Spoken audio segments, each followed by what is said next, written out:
மிளகாத்தூள் அரைக்க போகிறீங்களா? இந்த வீடியோவை பார்த்துட்டு போங்க. ஃபஸ்ட்டு வந்து மிளகாவை நல்லா காய வச்சு எடுத்துகிட்டு போங்க.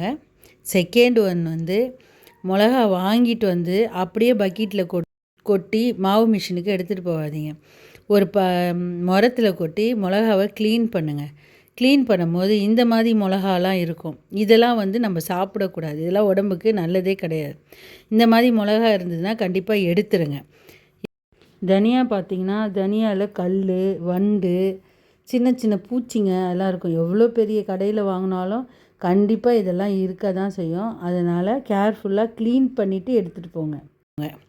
தேர்டு இந்த மாதிரி ஐட்டம்லாம் சேர்க்குறவங்களா இருந்தால் சேருங்க, இல்லை வேண்டான்னா விட்டுருங்க. ஆனால் கண்டிப்பாக கருவேப்பிலையும் சுக்கும் கொஞ்சம் சேர்த்துக்கோங்க. முடி பிரச்சனை, கண் பிரச்சனை எல்லாத்துக்குமே நல்லது. 2 கைப்பிடி கருவேப்பிலை எடுத்து நல்லா க்ளீன் பண்ணிவிட்டு கடாயில் போட்டு நல்லா வறுத்து எடுத்துட்டு அதுக்கப்புறம் மிளகாவில் போட்டு எடுத்துகிட்டு போங்க.